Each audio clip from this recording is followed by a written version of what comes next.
Okay, so thanks for the introduction. And what I want to discuss today are a few points about wave energy. First of all, especially in the UK, wave energy has a very bad reputation, I should say, in the sense that there was a huge interest a few years back. Then technology didn't deliver as expected, and interest waned somewhat. And that's a shame, because wave energy has many potential advantages with respect to other renewables, especially for community scale wave energy production in a place like the UK, where coastlines are extended, many communities are on the coastline, and the resource is incredible. The wave energy resource is one of the best in the world. So we would like to start again a discussion on wave energy. That's our motto, actually, wave energy reloaded. So let's start again speaking about wave energy with a different approach with respect to the previous ones. And so briefly in this presentation, I'll describe what is our technology. I'll describe in general about wave energy, and more specifically about our technology, the distinctive advantages of wave energy for community scale applications. I'll describe our test site, which is in the Mediterranean, and our ongoing project for Scilly Isles wave energy park, as we call them. So first of all, the machine. I should say this is a render, this is not a photograph. Not because the actual machine doesn't exist. Is that, unfortunately, we cannot disclose a photograph of the actual machine for secrecy reasons. The machine is in the water. For now, it is inside a harbor. It has been switched on. It's undergoing final commissioning, and it will be towed at the site that we'll discuss later in a few days. So I'm not talking about a concept. I'm talking about actual hardware, which is in the water right now. Okay?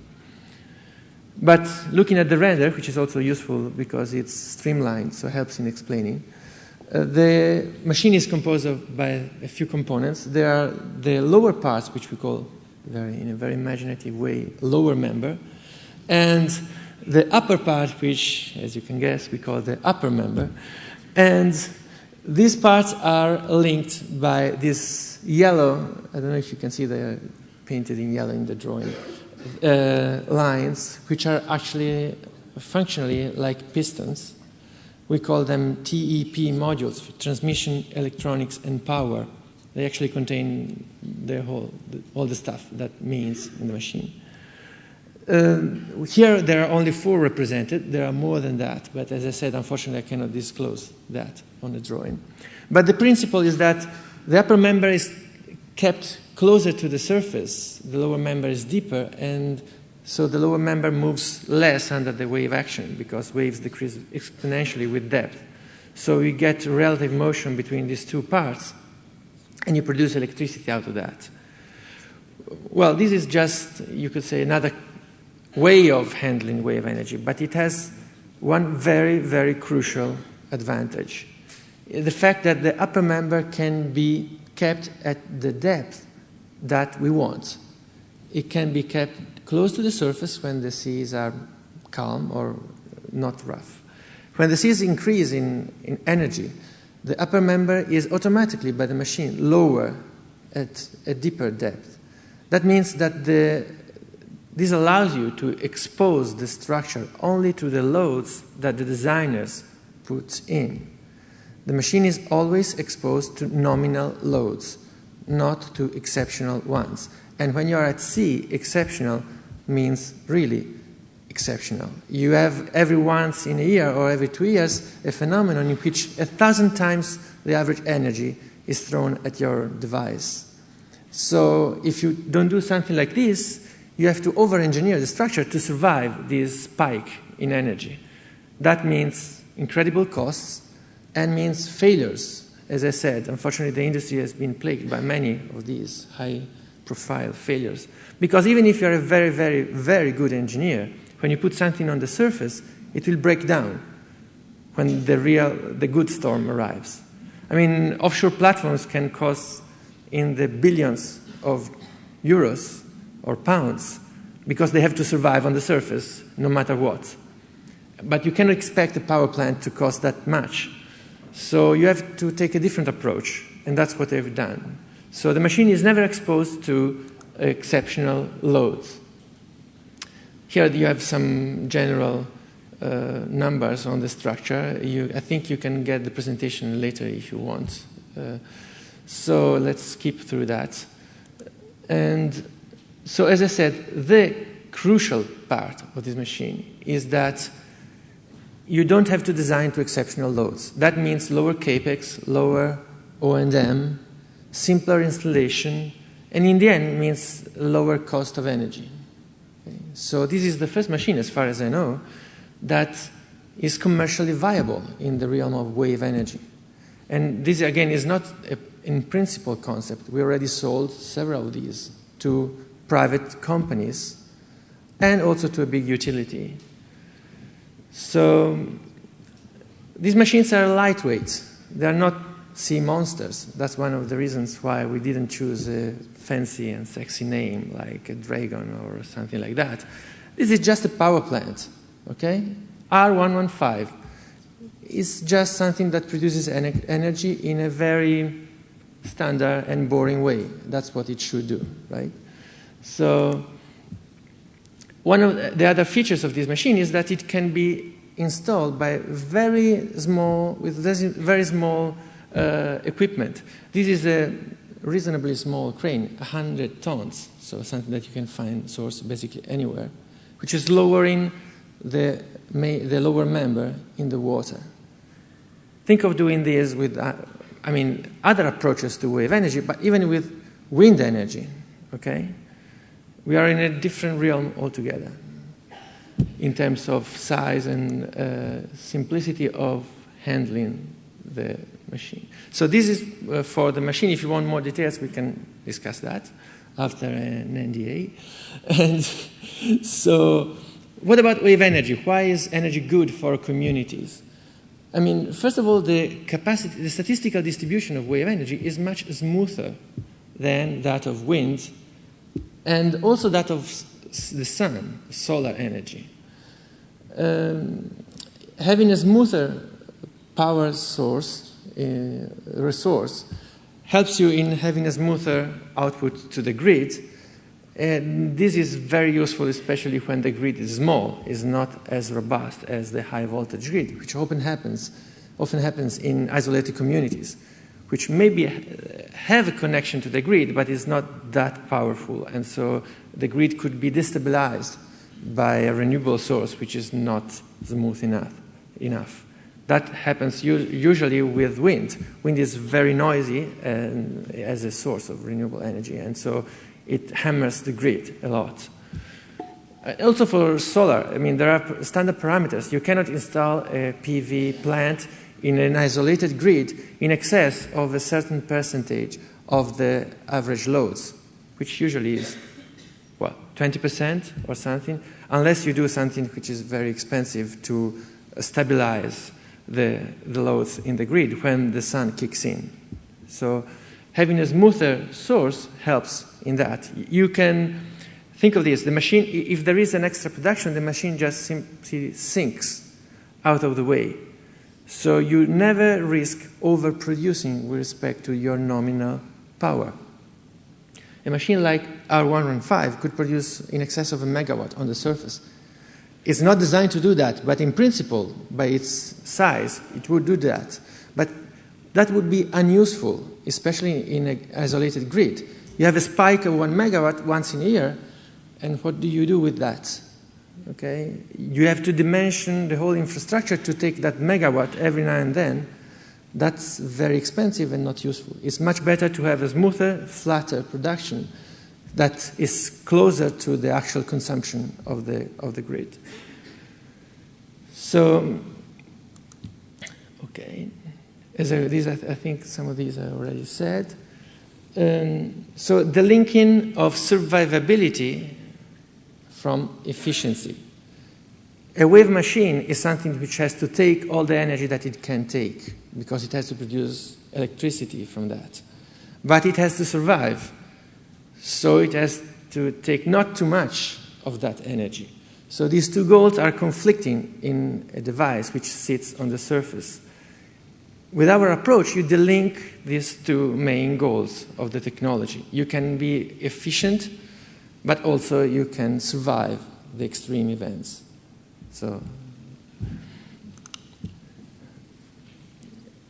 okay, because the machine is lightweight, it can be installed in a simple way, even in isolated communities. I'll come back to the Scillies later. But think of the Scillies, I don't know if you know them. I mean, basically there is no harbor there. So it's a very small harbor, the ferry goes there, very small boats go there. You wouldn't be able to prepare the logistics for a high-profile installation, for a big machine. Even an offshore wind turbine would be complicated. You would have to tow it from mainland. So instead, our machine is so manageable that it can be handled locally, even in a place like the Scillies. So the mooring weights, again, these are gravity bases. So you can either build them in a self-floating configuration, which is becoming commonplace, or you can use a small barge to deploy them. These are small things. I think I have a picture later of the gravity bases that we use. They are really an order of magnitude smaller than what you probably think they are. So our test site, this is an actual site. We are on one of the few companies around that have their own private offshore test site. This is about 2 nautical miles from shore, from the harbor, and 1.5 nautical miles from shore, because there is a promontory close there. And it's already consented for up to 4 machines. We are actually putting the first one there and plan to put more later. So this is another picture I like a lot. I mean, this is the wave energy park seen from the surface. Even if you have 1,000 machines below there, that's what you see. That's very, very different with respect to other approaches to wave energy, and also with respect to offshore wind, for that matter, which is very impacting visually, socially, economically. So you don't see them. You have to be told that they, and of course you have to be told, because you don't do, for example, dragnet fishing over the machines, otherwise you lose your nets and we lose money. So, but apart from that, apart from security of navigation, there is really no reason for you to know that below there are these energy plants. For this reason, we got preliminary consenting to install in a marine park, in a marine preserve. Again, this is very, very different with respect to other approaches to renewables. Actually, the marine preserve likes the fact that we are in there, because on one side we don't have any impact. On the other, we are a way to prevent unlawful dragnet fishing in the area, because fishermen know that what is below there, and they know that if they try to go there, their nets would get stuck in there, so they don't go there anymore. So it's a win-win, really, even for the marine preserve. So, as I said, we are trying to convert the test site in a commercial site. That would be interesting, as long as we keep one slot for our tests. And this is a render of the configuration with 4 machines. We just took the water out in the render from the site to show what is below, because as I said, from the surface you wouldn't see anything. So this is how they are positioned inside the site. We are doing a lot of scientific dives. This is another very, very crucial thing. We don't need scuba divers for installation, operation, and maintenance. We do, of course, scientific dives. We go and look at the baseline environmental configuration, etc. But there is no need, by design, for scuba divers in the installation and operation of the machines. In the Mediterranean, these might be not that important, but if you go in more aggressive and hostile environments, this is a very important thing.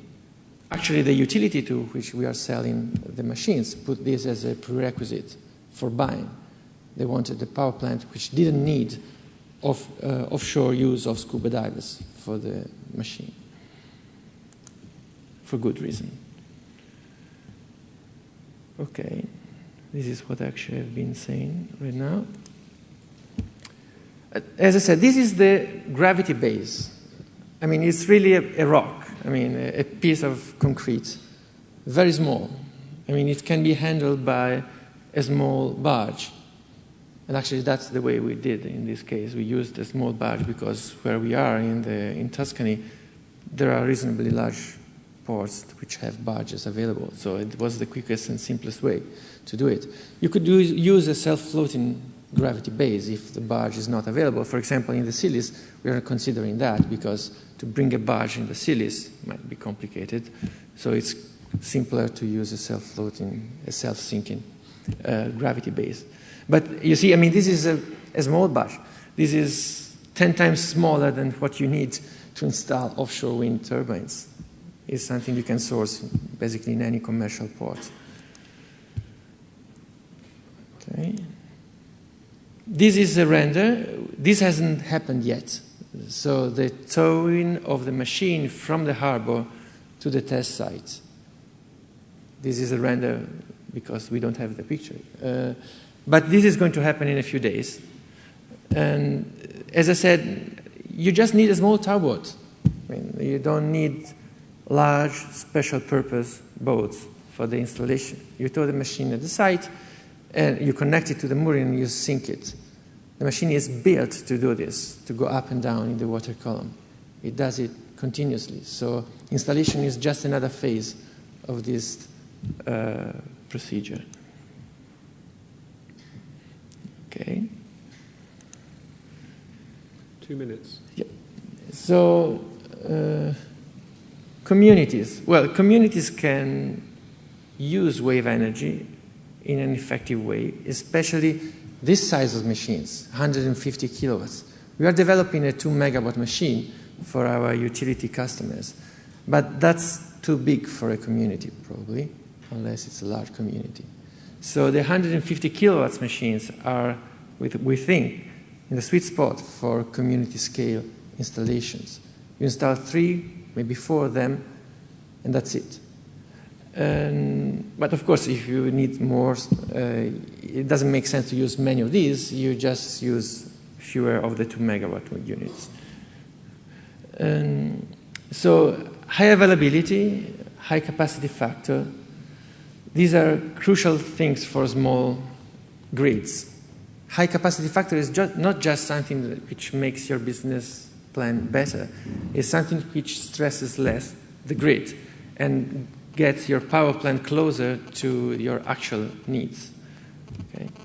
So I have little time, so I want to skip this. As I said, you will have the presentation. These are the Scillies. We are just less than a mile offshore from the runway of the park. And, well, given that we get consenting, of course. We are in the process for obtaining consent. They could say no. We don't expect that, but this is just what we propose to authorities. It's not yet consented. And this is something that I want to speak about for the last minute. It's an interesting twist. I mean, there are just 2 new technologies, wave energy and crowdfunding. And it would be a shame not to try and link them. Think of the Scillies or any other small community which has a very good resource in terms of wave energy. Crowdfunding could be used, and we are trying to make it real, not theory, to finance at least part of the installation. Maybe one of the machines better the infrastructure, the cable, the land infrastructure, the support, logistics. That's the part which is more complicated for an investor coming from outside, but it's much easier for the local community because they know their land, they know their location. And so the margins for efficiency and return are much bigger on that part for the community. So again, if you want, we can discuss this later. I think I finished my time. This, our lawyers said that we should put on, otherwise someone can sue me. Yes, because this is real. This is not in theory. We are talking about crowdfunding. We want to launch it as an actual product related possibly already to the Scilly Isles site. So this has to be there. Okay, thank you.